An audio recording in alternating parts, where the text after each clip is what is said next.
فی احسن تقویم ثم رددناہ اسفل سافلین، پھر ہم نے اس کو لٹا دیا سب سے نچلے درجے، جہنمی جہنم سے دیکھ رہے ہوں گے، پھر موت کو ذبح کر دیا جائے گا۔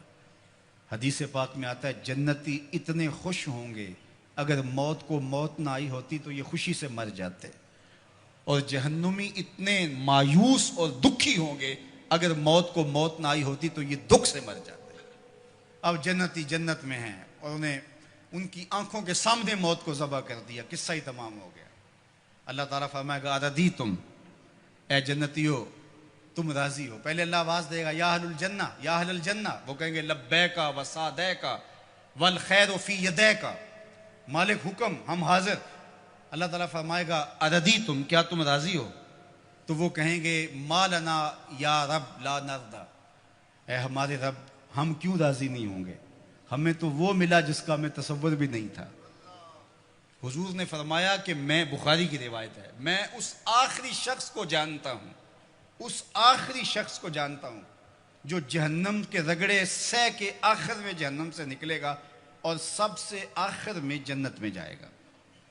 فرمایا، اور ایک روایت مسند فردوس دہلوی میں اس کا نام بھی بتایا، تو کہا کہ میں اس آخری شخص کو جانتا ہوں، بخاری کی روایت ہے۔ تو وہ جنت میں جانے کے لیے جہنم سے کوئلے کی طرح سیاہ ہوا ہوگا، جب نکلے گا تو اللہ تعالیٰ اسے کہے گا بتا کیا چاہیے، تو وہ کہے گا کہ مالک مجھے یہ دے دے، یہ دے دے، یہ دے دے۔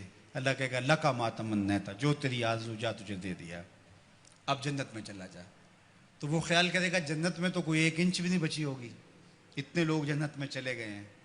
تو وہ کہے گا مالک میرے لیے وہاں کتنی جگہ ہے؟ تو آواز آئے گی تیرے لیے جنت میں اس دنیا سے 10 گنا جگہ ہے۔ کتنی؟ یہاں تو 1 کنال کا گھر، 2 کنال کا بنگلہ، 6 کنال کی کوٹھی بنانے کے لیے آدھی زندگی لگ جاتی ہے، اور یہ سب سے پھاڑا سمجھتے ہیں نا، جو سب سے آخر میں جنت میں جائے گا، یہ اس کی جاگیروں کا میں آپ کو بخاری کی حدیث کے حوالے سے بتا رہا ہوں۔ اللہ فرمائے گا جا جنت میں، تیرے لیے دنیا سے 10 گنا ہے، 7 بر اعظموں پہ پھیلا ہوا جہاں، اس کو 10 سے ضرب دے۔ یہ کس کو ملے گی؟ جو سب سے آخر میں جنت میں جائے گا، اور وہ کہے گا اتسخر بی وانت الملک، میرے رب تو رب ہو کہ مجھ سے مذاق کر رہا ہے؟ اس کو گمان ہی نہیں ہوگا کہ اتنا مجھے مل جائے گا۔ وہ تو سوچے گا 2 مرلے کا جھونپڑا بھی جنت کے کسی کونے میں مل جائے تو غنیمت ہے۔ اسے کہا جائے گا دنیا سے 10 گنا جگہ تیرے لیے جنت میں تیرے نام ہوئی۔ تو وہ کہے گا اتسخر بی وانت الملک، میرے رب تو رب ہو کہ مجھ سے مذاق کر رہا ہے؟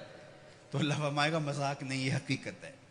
اور یہ بات سن کر کے، یہ حدیث بیان کرتے ہوئے میرے حضور اتنا مسکرائے کہ صحابہ کو حضور کی داڑھیں نظر آ گئی، کہ اس کو لگے گا ہی نہیں کہ مجھے اتنی جگہ دی گئی ہے۔ یار جو پھاڑا ہوگا، سب سے آخر میں جنت میں جائے گا، اس کو تو اتنی جگہ ملے گی، تو بلال حبشی کی جاگیروں کا عالم کیا ہوگا، عثمان و علی کی جاگیروں کا عالم کیا ہوگا، ابو بکر و عمر کی جاگیروں کا عالم کیا ہوگا، اور جنت کے وارث حسن اور حسین کی جاگیروں کا عالم کیا ہوگا۔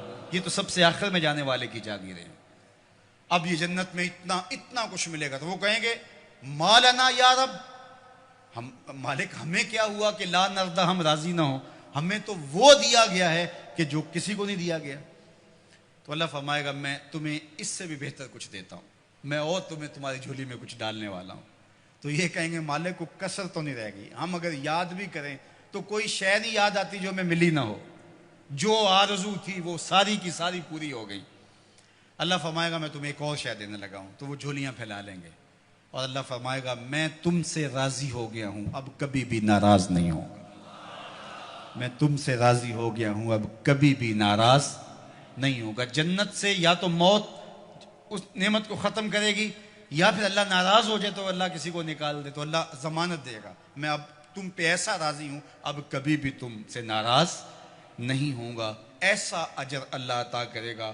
فَلَهُمْ أَجْرٌ غَيْرُ مَمْنُونَ، اللہ اکبر۔ فَمَا يُكَذِّبُكَ بَعْدُ بِالدِّينِ، اللہ تعالیٰ ارشاد فرماتا ہے کہ محبوب جزا اور سزا کا جو دن ہے، اس کے معاملے میں آپ کی بلا کو کیسے تکذیب کر سکتا ہے؟ کون ہے جو آپ کی تکذیب کرے؟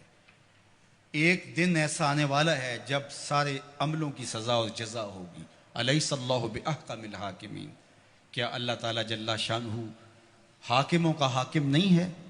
دنیا کا چھوٹا سا نظم بھی کہیں ہو تو وہاں بھی جزا و سزا کا تصور ہوتا ہے، اور جو ہے وہ ایسا نہیں ہوتا کہ وہ جزا و سزا کے بغیر ہو، لیکن اس پوری کائنات کا نظم کیا جزا و سزا کے بغیر ہوگا؟ کیا وہ احکم الحاکمین نہیں ہے؟ کیا لوگ اس کی گرفت سے باہر ہیں؟ آج ساری زندگی جو ظلم کرتا رہا، زیادتیاں کرتا رہا، اور اس نے اللہ کے حکموں کو توڑا، اس کی مخلوق کو ستایا، دکھ دیے، لوگوں کا خون چوسا، اور لوگوں سے ظلم کیا، لوگوں سے زیادتیاں کی، لیکن وہ کچہریاں بھی خرید لیتا تھا، وہ تھانے بھی خرید لیتا تھا، عدالتیں بھی اس کی تھیں، اس کو کوئی پوچھ بھی نہ سکا، اور وہ چلا گیا، اور ایک شخص نے تقوی کے ساتھ زندگی گزار دی۔ کل قیامت کے دن دونوں ایک جگہ پہ ہوں تو یہ اللہ ناانصافی نہیں ہونے دے گا، ایسا نہیں ہوگا۔ اللہ احکم الحاکمین ہے، اللہ قیامت کے دن جو عدالت لگائے گا اس میں ایک ایک چیز کا فیصلہ ہوگا اور ایک ایک سوال ہوگا۔ ثم لتسألن یومئذ عن النعیم۔ تو آئیے آج کس مختصر زندگی کو اللہ کے نام لگا دے۔ آج موقع ہے، کل نہیں ہوگا۔ آج سا بھی نے کھلے راہ بھی نے، انج ٹوک نوکھڑے ٹوکدے نہیں، ٹر پویں تے پینڈے مک جاندے، کار بیٹھے ہیں فاصلے مکنے نہیں۔ آج موقع ہے، آج اس کی رحمت آوازیں دے رہی ہے، اور مہینہ ہے رمضان المبارک کا، اور جمعۃ المبارک کی گھڑیاں ہیں۔ ابھی سچے دل سے اس کی طرف رجوع کر لیں، یہ لمحے دوبارہ نصیب نہ جانے ہوں کہ نہ ہوں، تو قبل اس سے کہ وہ وقت آئے کوئی حجت باقی نہ رہے، پھر ہاتھ ملتے رہ جائیں۔ آج موقع ہے، آج توبہ کا دروازہ بند نہیں ہوا، رحمتوں کے دروازے کھلے ہوئے ہیں، اس کی رحمتیں آوازیں دے رہی ہیں، میرے بندے آ جاؤ۔ میں یہ نہیں دیکھوں گا کہ تم آئے کب ہو اور کتنے پاپ لیے آئے ہو، میں یہ دیکھوں گا آئے تو میری چوکھٹ پہ ہو۔ تمہارے نہ صرف گناہ معاف کروں گا بلکہ گناہوں کو بدل کے نیکیوں میں تبدیل کر دوں گا، تم آؤ تو صحیح میری چوکھٹ پہ۔ ایک فقیر تھا، وہ بازار میں کھڑا رو رہا تھا، تو کسی نے رک کے کہا بابا کیا ماجرا ہے، کیوں رو رہے ہو؟ کسی نے مارا ہے؟ کہا نہیں کوئی ایسا ماجرا نہیں، تو پھر کیوں رو رہے ہو؟ کہا لوگوں کے رویے نے مجھے رلا دیا۔ کیا مطلب؟ کہا بازار سے گزر رہا تھا، دنیا میں کھوئے ہوئے لوگوں کو دیکھا، دل میں ترس جاگا، تو میرا خیال آیا ان بندوں کی اور رب کی صلح نہ کروا دوں۔ تو کہا پھر کیا ہوا؟ کہا میں نے اس سے بات کی، آواز آئی لے آ میری چوکھٹ پہ، ایک آنسو سے سارے گناہ دھو ڈالوں گا۔ میں بڑا خوش ہوا، میں نے ان سے بات کی، یہ الٹا میرا مذاق اڑانے لگے۔ جا بابا کام کر، تجھے کیا پتا دنیا داری کیا ہوتی ہے۔ تو وہ تو معاف کرنے پہ آمادہ تھا، یہی اس کی دہلیز پہ نہیں جا رہے، تو مجھے اس پہ افسوس ہوا۔ تو وہ تو معاف کر رہا تھا لیکن یہ نہیں مانے۔ خیر اگلے دن وہی فقیر قبرستان میں کھڑا رو رہا تھا، اور وہی شخص دوبارہ گزرا تو پھر رک گیا۔ کہا بابا بازاروں میں بھی روتا ہے، قبرستانوں میں بھی روتا ہے، آج کیا ماجرا ہے؟ کہا کہانی کل والی ہے۔ کہا کیا مطلب؟ کہا کل ان کو دنیا میں کھوئے ہوئے دیکھا، میرے دل میں خیال آیا ان بندوں کی اور رب کی صلح کروا دوں، وہ تو مان گیا، وہ بندے ہی نہیں مانے، مایوس ہو گیا تو آج ادھر آ گیا، اور آج خیال یہ ہوا ان قبرستان والوں اور رب کی صلح کروا دوں۔ تو بڑے تجسس سے پوچھا آج کیا بنا؟ کہا آج یہ مان گئے وہ نہیں مانتا، آج یہ مانتے ہیں وہ نہیں مانتا۔ تو صاحب آج وہ مان رہا ہے، کہیں ایسا نہ ہو کہ پھر ہم مان جائیں اور وہ نہ مانیں۔ آج لے ان کی پناہ، آج مدد مانگ ان سے، کل قیامت کو نہ مانیں گے اگر مان گیا۔ ماہ سیام کی برکتیں لوٹ لو۔ یہ وہ میں نے دیکھا شیراں والا باغ کے قریب وہ ریڑیاں لگاتے ہوئے، جب پھل آخری دنوں میں ہوتا ہے تو وہ سستا کر دیتے ہیں، تو وہ کہتے ہیں یہ جاتے ہوئے موسم کی بہار لوٹ لو۔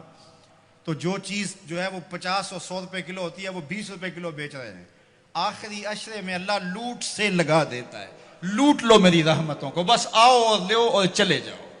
تو آؤ سچے دل سے اس کے حضور آؤ اور رحمتیں اس کی وصول کرو، اور زندگی کو نور اور نکھت اور اجالوں سے بھر لو۔ اس موسم گرمی کے اندر دور و نزدیک سے چل کے آنے والوں، اللہ تمہیں دنیا آخرت کی برکتیں عطا کرے، اپنی خاص پناہوں سے مالا مال کرے، اللہ عزت آبرو آپ کا مقسوم کرے۔ انشاءاللہ العزیز اللہ نے چاہا، اللہ کی مرضی ہوئی تو انشاءاللہ کل نماز عشاء کے بعد صلاۃ التراویح کے بعد یہیں اسی جگہ پہ دوبارہ ملاقات ہوگی، لیلۃ القدر کی مبارک گھڑیوں میں دوبارہ انشاءاللہ آپ سے جو ہے وہ ہم کلام ہونے کا شرف اور موقع ملے گا۔ میں آپ کا کل منتظر رہوں گا۔ اور آخری بات، اور اس کے بعد میری گفتگو اختتام کو پہنچی، اور وہ یہ کہ یہ دارالعلوم، یہ درس گاہ، یہ جامعہ اور یہ مرکز